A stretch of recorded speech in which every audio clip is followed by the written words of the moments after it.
I be like, sheesh, sunset on the beach. Make me wanna pull up on Miami with the heat. I don't know about you, but I know about me. Welcome back to the Anytime Sports Podcast Show. We're out without Colin this week, but we are with the queen of the pickleball court. We're back with Riley. We're back for another ASP episode, and we're going to get a good one going for you guys. We're just going to kick it right off and recap some of the games we had last week. We won't highlight every game, but we're going to highlight some of the big ones. So first game we're going to start off with was Thursday, November 7th, Thursday night game, Bengals-Ravens. Jamar Chase absolutely balled out. But the Ravens, slightly better team. It's the Bengals who can't let up 21 points in the fourth quarter, especially to the Ravens. But Joe Burrow had 34 for 56, 428 yards, no interceptions, 4 touchdowns. And Jamar Chase, 11 receptions, 264 yards, and 3 touchdowns. Absolutely insane. And Riley, I want to ask you this. What do you think it came down to for the Bengals in this one? I think defense and coaching. Because, I thought they had this game in the bag, but they blew it. And so, yeah, that's what my issues were. Yeah, and I don't really see any sign of the Ravens slowing down. I mean, they do.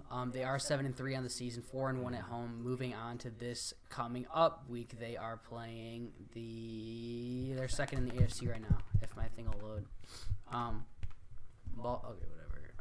But yeah, the Ravens, very, very could be a deep playoff team, but this AFC playoff should be interesting, especially with a team like the Ravens, the Bills, the Chiefs.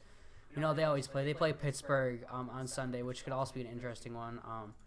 I actually think for one of my pick sheets, I picked the Steelers over the Ravens just because how close of a game this was. And I think that could very well kill their momentum. But that's an interesting game, and it'll be interesting to see how their playoff run pans out. Let's move to this next game. Very disappointing one for a lot of Bears fans. A lot of questions there. We'll kind of take a deep dive into them potentially later. But the Bears and Patriots. Bears losing 3 games in a row now. Really don't want that, especially with the way that Commanders game ended. You want to bounce back from that. Fired Shane Waldron. Now you're sitting at, hey, we have an inexperienced OC who is formerly from the Panthers. We have a rookie quarterback we're trying to develop. And in a tough situation there, especially, Eberflus's job should be gone. Waldron was fired as a scapegoat for his job. Riley, I want to ask you, in this game specifically, what do you think went wrong and what's going wrong with the Bears? It's just the way they played.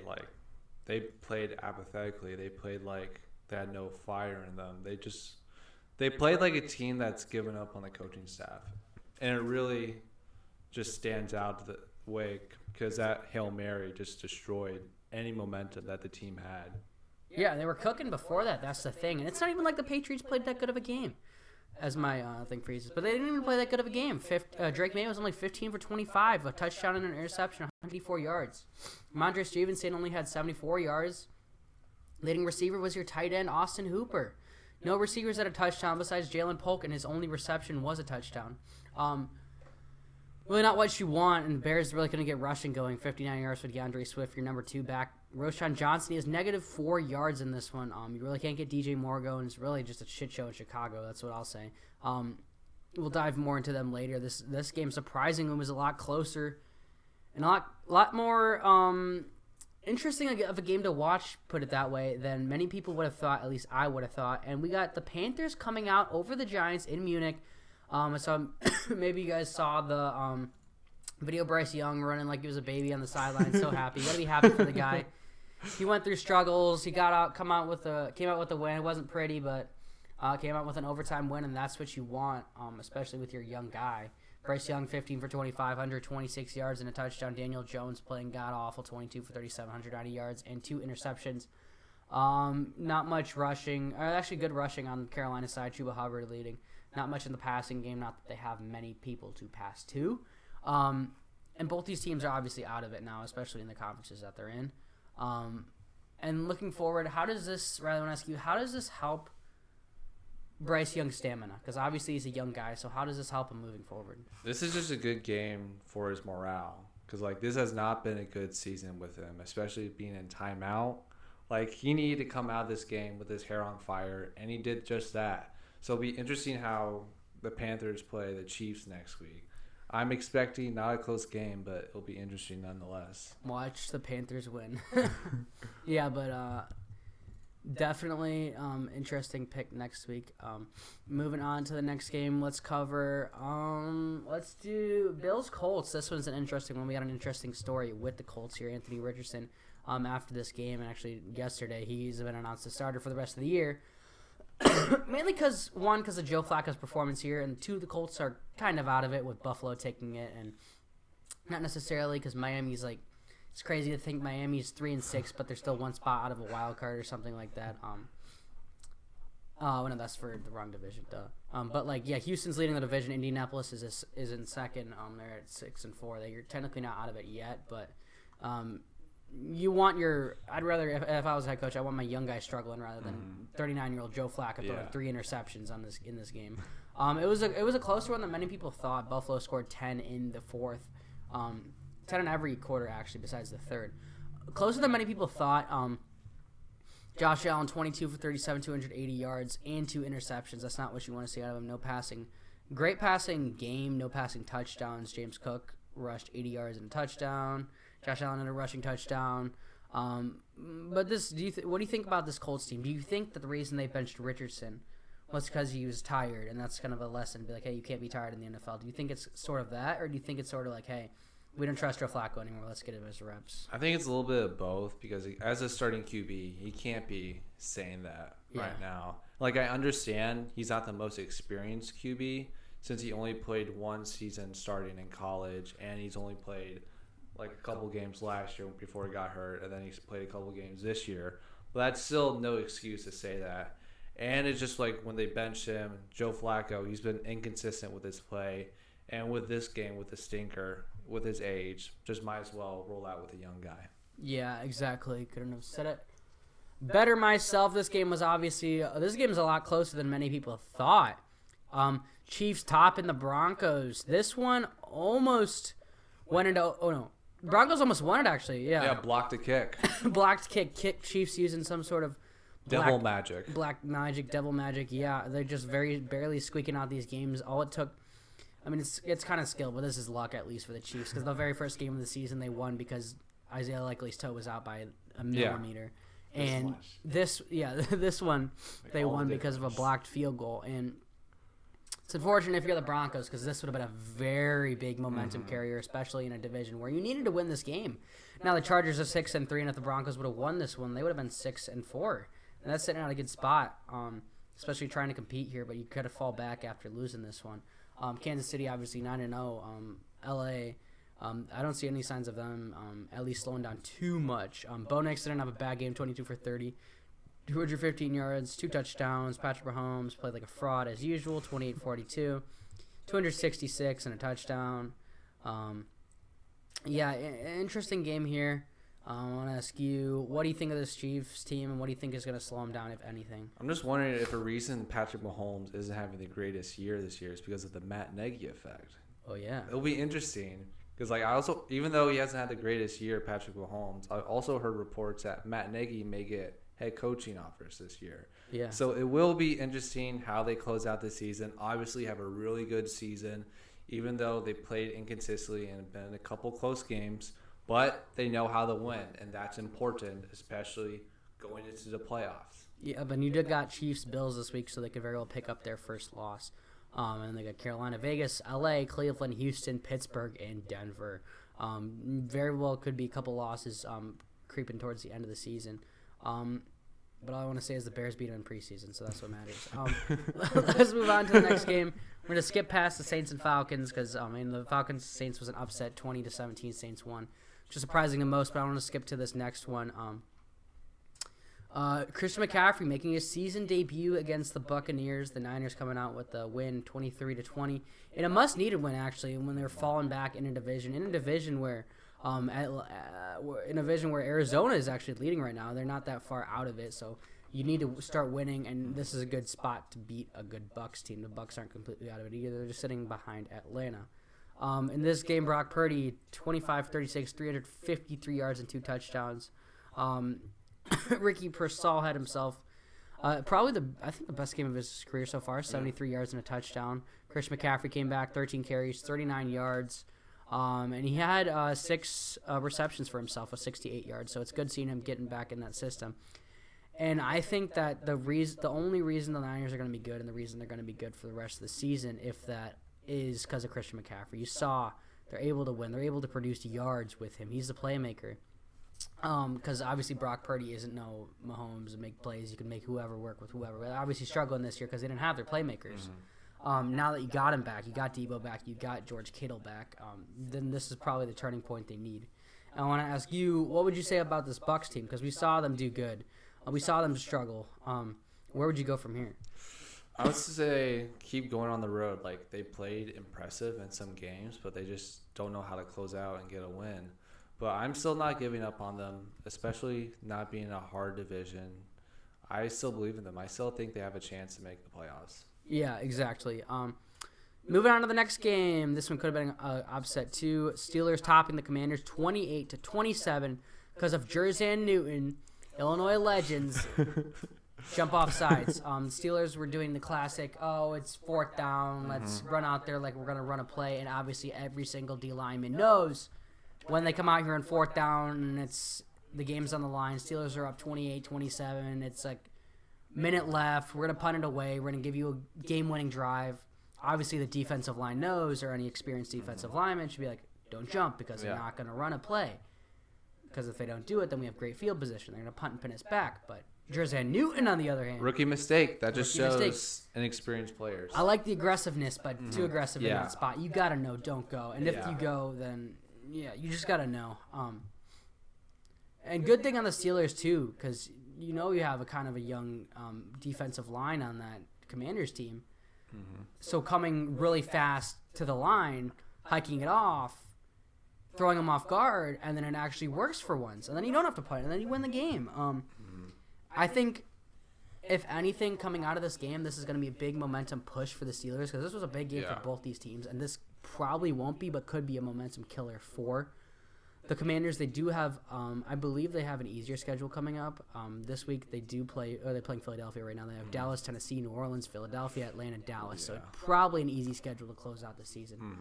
They're also fighting with Philadelphia for the top of the division. So this game tonight is crucial. This is 1 of 2 games against Philly this year. Very crucial. And I want to ask you, what do you think of the Steelers team? Because obviously they're piecing stuff together now. I don't think a lot of people realize that they're 7-2. They're top in the division right now, beating the Ravens, and they're going to be. I think they could be a problem in the playoffs. I don't know if they have the weapons. What do you think? They just know how to play good ball, Mike Tomlin ball, good defense, decent running game, and I like the way they play football. It may not be the flashiest, but they know how to win games, and they know their style, and I think that's important for a football team. Yeah, exactly. Especially with a team like that. The Vikings topped the Jags 12-7. Chargers topped the Titans 27-17. This is a team we might want to take a dive into. We'll do that right now. The Eagles topping the Cowboys. Cowboys are 0-4 at home. Absolutely atrocious. They are playing another home game this week. I believe they are playing Houston at home. Very well. Could be 3-7 on the season. Dak's out for the season. They put Trey they put Trey Lance in. He looked absolutely garbage. Put Cooper Rush in. He didn't look good.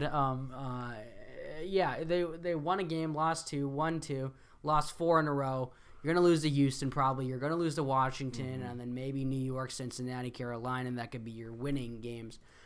But I don't think looking into the season, many people expected this from the Cowboys. Obviously, we saw the whole debacle with CeeDee Lamb missing the touchdown catch because the sun, and then Jerry's like, we don't need curtains, but it costed you a touchdown. This is Jerry ruining this team. Obviously, the stadium you built, why would you build it so the sun shines in like that? In the first place. In second place, why don't you put up the blinds? Very unfortunate for this Cowboys team. I know a lot of people like to see their downfall. But that's also going to happen when you don't have a running back. You have Rico Dowdle. You got 53 yards, but that's why they're in the hunt for a guy like Ashton Jeanty next year. Because you got the team. You got the talent. Dak's a good quarterback when he wants to. You got CeeDee Lamb. You got Jake Ferguson. You got a good defense in Micah Parsons and Trayvon Diggs. It's just not getting pieced together. This Eagles team, we also talked about at the beginning of the season that my camera froze. We saw at the beginning of the season that they were struggling. And let me try and fix this while I'm talking. The Eagles team at the beginning of the year, they were struggling, and they really got it together towards this later half of the season. They were winning so good in this that they put Kenny Pickett in.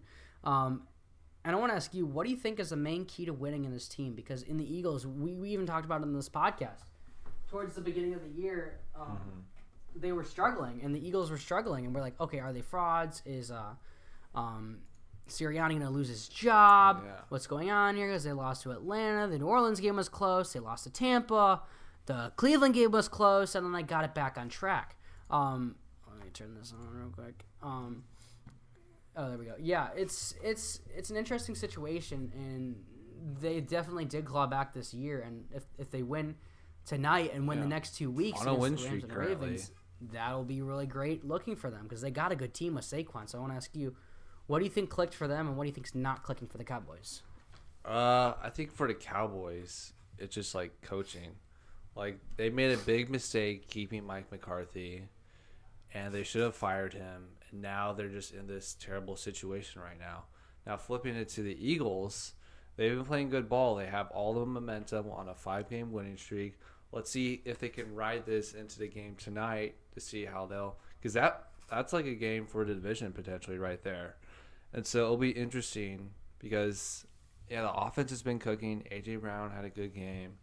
It just all depends on how Jalen Hurts plays because, like, when the Eagles struggle, Jalen Hurts is usually struggling. So usually when the team performs is correlated to how Jalen Hurts performs. So, yeah. Yeah. I would say that, too. Once he plays good, they play good.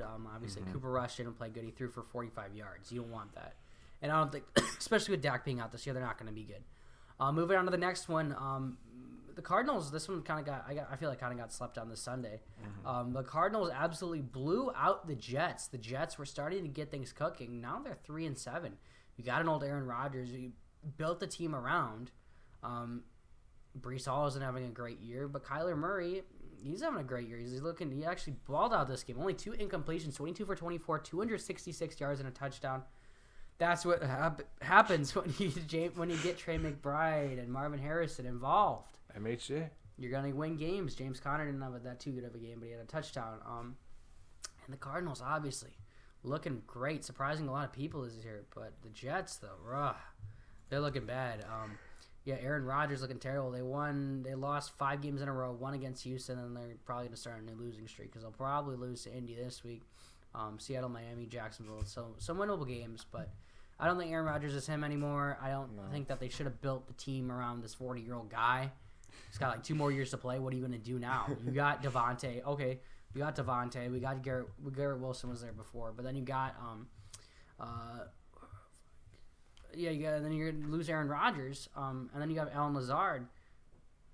And you already built your team around him. You fired your head coach because Aaron Rodgers didn't like him. Now you're stuck back in this hole. The Jets were looking good towards the beginning of the year, but not anymore. So I want to ask you, what do you think of this Cardinals team, though? What do you think they can do? Do you think they can make a playoff run? They are in a division that they're leading right now. And if San Francisco doesn't win any games, that they could lock up. This just shows how important coaching is. Because, like, when you look at the Cardinals on a roster point, you won't say this is probably a playoff-worthy team because they're not the most talented. But with coaching, they maximize each player's strength, and they use that to win games. You see that with how Chicago's roster, it's more talented than the Cardinals. But with how the Bears are coached, they're not getting the most out of their players. Versus the Cardinals with his coaching staff, they're getting the best out of their players. Yeah, and it really sucks because in Chicago, like you were saying, there's so much talent and it's just being wasted right now by bad coaching. Let's move to this one. This one was a close game. The Lions beating the Texans 26-23. Jake Bates made a 52-yarder as time expires. That was a close one to the field goal. Almost doinked it. But they won it, and I don't think the Lions are going to slow down. This would be my Super Bowl pick for the NFC. Everybody's rooting for the Lions. But let's talk about Jared Goff. 5 interceptions, all while throwing 240 yards. What does this mean? Is this a red flag for Jared Goff? Is this just a fluke game because you know he's talented? C.J. Stroud also had 2 picks of his own. 2 things. What do you think of this says about Jared Goff, and what does this say about the Texans? You have 5 interceptions, but you don't win the game. I think this says more, with the Jared Goff thing, more about the Texans defense, because they've shown to be one of the best in the league. They always make the QB uncomfortable. And you know, Jared Goff, he can have his good games, but he isn't the most talented QB. Like, you could say he's a system QB because he has really good weapons, he has good running backs, he has good receivers, he has a really good O-line. But when he's made uncomfortable against a really, really good defense, this can happen. And so this can be concerning if they want to go on a Super Bowl run. How will they adjust to defenses that can make Jared Goff uncomfortable? Will the Alliance have to adjust? It'll be interesting to see. Yeah, and they could very well make a move. We saw that he balled out. Dolphins beat the Rams 23-15 on Monday night, and teams in the bye week this past week were Browns, Packers, Raiders, Seahawks. Now, let's move into, we said we were going to take a deeper dive earlier. We kind of touched on it, but I want to take a dive into the Bears. We're Bears fans. Probably one of the most eyes on the franchise. There's probably the most eyes on this franchise as for question marks in the league right now. I would say as the Bears started off the season very promising with the 4-2 record. They could very well have been 5-2. In a very tough division, and now they have the hardest schedule remaining this year. I think they could win 1 more game, 2 more games throughout the year. That's about it. But it's rough, and especially for Bears fans. You got this whole team. You got all this talent. You brought in Keenan Allen. You got DJ Moore locked up. You got new talent in Caleb Williams. You got DeAndre Swift this offseason. You got Kyler Gordon, Jaquan Brisker returning. You got Montez Sweat returning. You got Billings locked up. So much talent, so much promising. You got Jalen Johnson coming out for revenge. So much talent, so much promise, and it's just so disappointing because it's ruined by coaching. Got the Packers this week. They're going to probably get owned by the Packers again. It's rough, and that gets covered by firing the OC. 2 years in a row, you see what happened. The only 2 OCs fired this year, Luke Getsy and Shane Waldron. Coincidence? I think not. Ryan Poles, what are you doing? Why are you hiring these guys that keep getting fired? How do you not see this? And why is this continuing to happen? Because it's frustrating. You got this young quarterback, and you got you got Odunze too. He's a great Odunze. He's a great receiver. You got Keenan Allen, great receiver, Hall of Famer. You got DJ Moore, great receiver. All of them are getting upset because they're not getting receptions. Very well so. Caleb Williams is playing like crap, and that's because of the coaching. Like you were saying with Arizona, like Kyler Murray. Yeah. Kyler Murray's a talented quarterback, but they don't really have many other guys. James Conner's looking like Derrick Henry out there, but he's not Derrick Henry, and he's not that. I mean, there's no shade to him, but he's not that great of a running back. A lot can happen when you have a good team, and it's frustrating. And especially that it's a constant cycle. Like our entire lives, it's been, this coach is gonna be, no, this quarterback's gonna be all right. No, Justin, no, Jay Cutler, no, Mitch Trubisky, no, Caleb Williams. He's our guy. Now we don't know. 2 years down the road, 3 years down the road, what's going to happen here? He's going to go play somewhere else and ball out. It's upsetting because you can build a team all you want, but don't address the line. Your defense is great, or it was towards the beginning of the season. Now you got some injuries. Don't address the line. Your team's not going to win ball games. Don't address coaching. Team's not going to win ball games. I think we've talked about it in the past. They shouldn't have brought Eberflus back. You got a new quarterback, new offensive coordinator, new receiver, 2 new receivers. You got all these guys coming in. And even for Ryan Poles, his job could be in the hot seat because he did draft Caleb, but not addressing the line, drafting another coach, or trusting your coach, but then he's not doing good. And if I was Ryan Poles, I would be like, let's just bring in a new head coach that could lead this team to victories. Because I've seen reports from players that Shane Waldron isn't that he was too nice in practice and training camp and whatsoever. But you have a different head coach, and then you have Shane Waldron. Maybe they back off each other, and the Bears don't look as bad. Because Eberflus is not an offensive head coach. He's a defensive-minded head coach. He calls defense. His defense is great, but you can't demote him to defense. You have to fire him. And I want to ask you, what would you do if you were the Bears? If you're Ryan Poles, or if you're the McCaskies, who are terrible at owning a franchise, by the way, if you're the McCaskies, what do? Do you get rid of Ryan Poles? Do you keep Poles? Because I like what he's done, but at the same time, you got to raise some eyebrows. So what would you say? If I was the McCaskies, I would sell the team. I would get my money because they're running this team like a pop and mom franchise. Like, they're the Chicago Bears. They're probably a top 5 most famous like football franchise in the NFL. They need to act like it. And it's ridiculous how they run this franchise.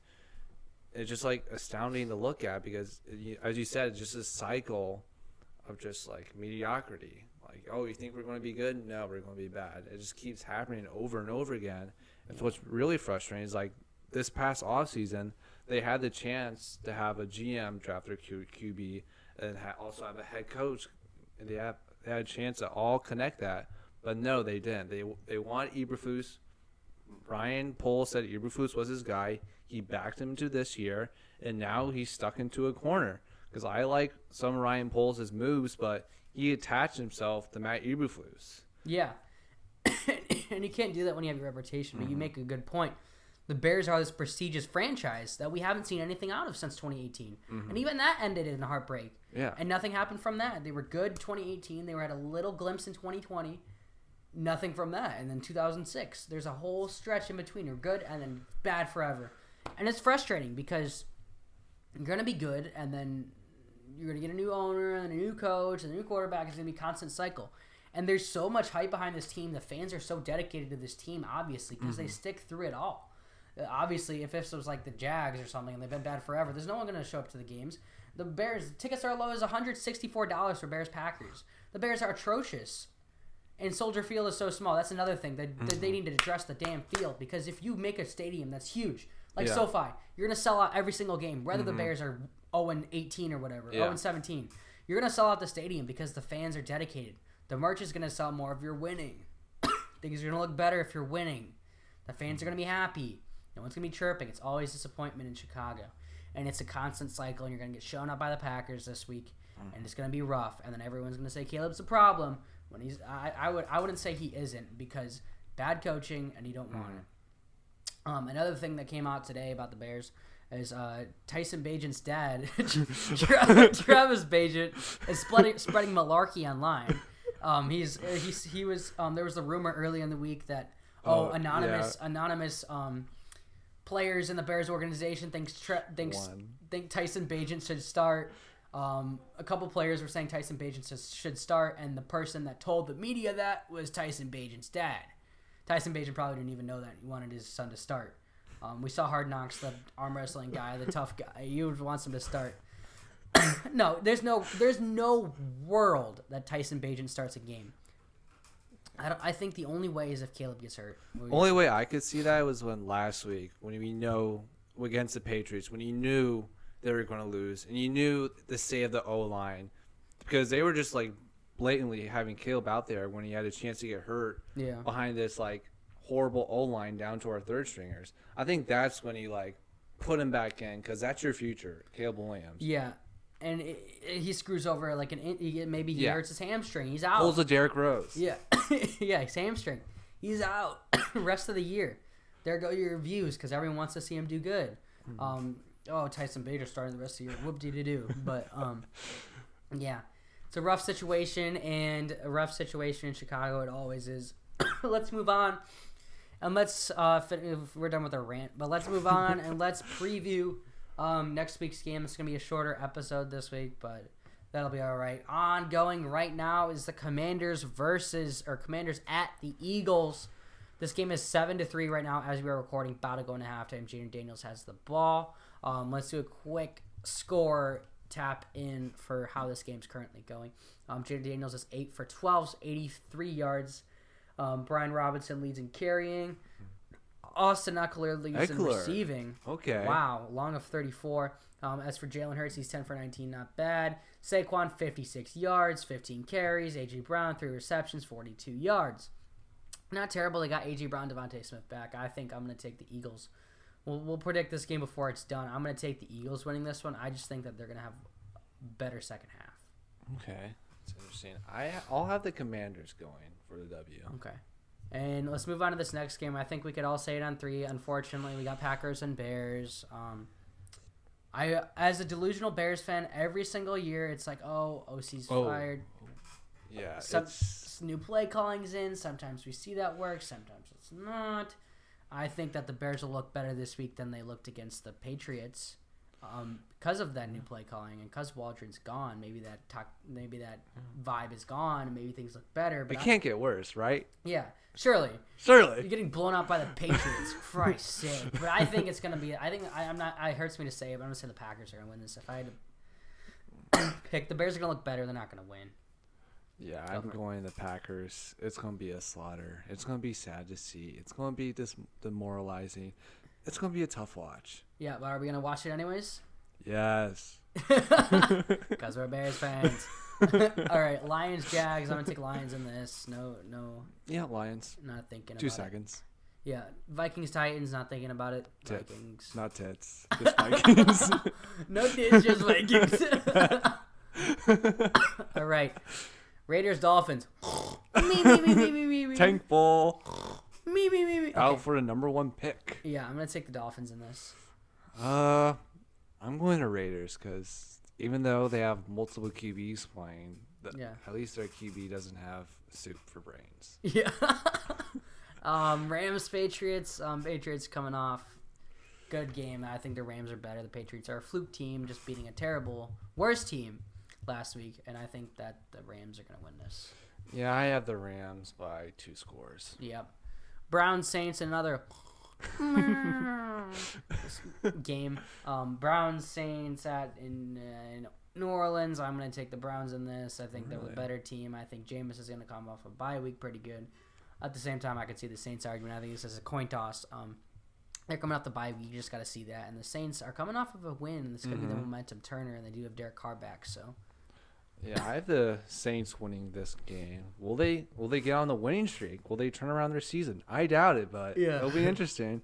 Okay, Colts, Jets, Anthony Richardson coming back. How much do you trust Anthony Richardson, Aaron Rodgers, and the Jets looking atrocious? I think just because Anthony Richardson's back, I'm going to take the Jets. They looked terrible this last week, but Anthony Richardson, when he was in, he was making some questionable calls. But I think just because of that, just because of the debacle, it's like, oh, you're benched. Oh, wait, we need you again. I think it's going to be the Jets. Yeah, this will be the game of all time. I'll have the Colts winning it because of Anthony Richardson, because you never know what you're going to get out of him. You're either going to get a 70-yard touchdown or he's going to overthrow this guy by 10 yards. So. Yeah, you're either going to get a filet mignon or you're going to get a can of Chef Boyardee. All right, let's move on to the next game. We got Ravens and Steelers. I'm going to pick the Steelers in this one. I think that the Ravens, that close game last week might have done it, but I think the Steelers are obviously a better team than the Bengals, and I think that they're gonna beat the Ravens here. This will be a close game. Hopefully it's on prime time. I don't know if it's on prime time because this is probably the most exciting game of the week so far. Yeah. So I'll have the Ravens squeaking out against the Steelers, but I can see the Steelers with that defense with Mike Tomlin. It's going to be close. I have the Ravens by 3. You have the Ravens edging the Steelers. All right, let's move on to the next game. We got the Falcons and Broncos, both teams managing to squeak out wins these past couple of weeks. This one could be a coin toss for me, but I'll let you take this one first. Who do you want, Falcons or Broncos? All the Falcons soaring over the Broncos for a win. All right, and I will take the Broncos here. I think that this game could be a coin toss. And I totally forgot to include Colin's picks in them, so we're going to go back and go over the few picks. Sorry, Colin. We got Commanders. Colin had the Commanders beating the Eagles, which is a valid take. He had the same as us. Packers over Bears. He had the Ravens over the Steelers, which is what Riley had. He had the Lions over the Lions over the Jaguars, obviously. He had the Rams over the Patriots. He had the Browns over the Saints, like me. He had the Jets over the Colts, like me. Wow, great minds think alike. And then he had the Vikings over the Titans, obviously. And then he just had the Broncos over the Falcons, like me. So he's liking those upset picks. This next one could be an interesting. Both these teams have struggled. Both these teams have signs of light. Both these teams aren't out of the playoffs yet. Seahawks are 4-5. The Niners are 5-4. 3-2 at home. 2-1 away. Niners are at home. So who would you pick here? This will be a game because probably the winner of this will get one of the wild card spots. So this will be a really big game, especially in division. I have the Niners barely edging out the Seahawks. Colin had the Niners, and I would agree with you on this. I think the Niners are a well put together team. I think Geno Smith has played some pretty bad games this year, and that's going to show against this Niners team, especially with Christian McCaffrey back. Now we got the Chiefs and Bills game of the week. Who would you take here? This will be a close game, but I have the Chiefs going it. They have both really good offense, really good defense. They have the refs on their side, so I have the Chiefs. I think winning by 10. Yeah. Get this. Tickets as low as $227. Just a random Sunday game, midday. Yeah. Colin has the Chiefs as well, and just to go against you guys, I'm going to take the Bills. Because I think let's see who's favored in this. This will be interesting to see. And it looks like the Bills are favored 53-46 in this. Wow. They do have more talent, and they do have some more big wins. And the Chiefs have had some close wins as of recently, which would be interesting to see. But I'm going to take the Bills in this one. Next, we got Chargers and Bengals. I'm going to take the Chargers in this one. Colin also had the Chargers, Riley. Yeah, I had the Chargers getting this dub. Harbaugh, he gets another W. Yeah, I like Harbaugh's team. I like what he's put together, which is why he would have been great as a Bear, considering he played there. But no, Eberflus. There's just so many. I know. Comparing the two rosters, do you think the Bears have the more talented than the Chargers? If you put the Bears roster on the Chargers team with the Chargers O-line, I'm not taking the Bears O-line. If you take the Chargers O-line, put it with the entire Bears team on the Chargers are a Super Bowl team because you got Harbaugh. So, yeah. Not because I'm biased, but... Totally not biased. Yeah, they're a Super Bowl team. Now, I didn't say Super Bowl winning. I meant Super Bowl team. Tier. Yeah. And then you take Harbaugh and bring him to the Bears. Wonder how that would work. Oh, see what he's doing at the Chargers. The Chargers got no talent. They lost Keenan Allen. They lost Mike Williams over the offseason. They have J.K. Dobbins. I almost said J.K. Simmons. Are you rushing or are you dragging? They have J.K. Dobbins at running back. He's been banged up. And, of course, he's looking like Derrick Henry. It's not fair. This team has no talent, but that's what good coaching does to you, like the Cardinals. Yeah, we're all taking the Chargers here. And this last game, Texans-Cowboys. Colin's taking the Texans. I'm taking the Texans in around. Yep, I'm a proud Stroud boy. I'm backing the Stroud. Go Texans. Yeah, I'm gonna stroke the Stroud. Yeah, they're favored 71-0. Jerry Jones. Look at a busted face. Stephen A. Smith goes full Mad Dog while criticizing Jerry Jones. Huh? Interesting head title. Giants are on a bye week. Cardinals are on a bye week. Bucks are on a bye week. And thank goodness Panthers are on a bye week. Should be an interesting week of football. I don't know if we will get to it by next time ASB comes out. But we have Steelers-Browns next Thursday night. An absolute sleeper again will be probably a blowout. And the Steelers will probably win that one. We could do our picks for that. I'll take the Steelers here. Yeah, I got the Steelers. And I'll assume I'll do a complimentary pick for Colin. I assume he'll take the Browns. So, Colin, that's ballsy of you for picking the Browns. Yeah. And if ASP comes out before Thursday next week, then I don't know. But if it comes out after Thursday next week, then Colin, if the Browns win, great pick by you. And I will tell him, if you're listening to this, Colin, very ballsy of you to pick the Browns and over the Steelers. And that's actually what he told me. He said he wants the Browns over the Steelers. Yeah, I see it right there. Yeah. But, yeah, this has been an episode of the Anytime Sports Podcast Show. A shorter one, but a short but sweet one. We've had some longer ones recently, so we think a 39 or so minute episode is roughly around a shorter bit, and that'll be a good way to cap it off. Not much NFL news coming out of this week besides Dak being hurt. Oh, I forgot it. Totally forgot to tap on NFL news. Dak being hurt. Jaquan Brisker got put on the IR. Yeah, really concerning. Yeah. Harrison Butker to undergo surgery. CJ Stroud staying confident amid tough stretch. And looks like no other big injuries really prevailing. Very just interesting situation. Oh, yeah, J.J. McCarthy undergoes procedure on surgical repaired knee. He'll be out. He's obviously out for the season. Very just interesting situation that's happened in Chicago and be interesting to follow as the season goes on. But this has been an episode of the Anytime Sports Podcast Show. Hopefully everyone enjoyed. Hopefully everyone's fantasy teams do good this week, and hopefully, and you don't have to worry about it, but your team's going to be better than the Bears. And it will be, because the Bears are a poverty franchise that will always be bad. Wah, wah. See ya. We'll leave you on that note. And until next time. Yeah, sun shining, 24/7, clouds floating. Wait, is this heaven? Didn't even die to get here, yeah. Look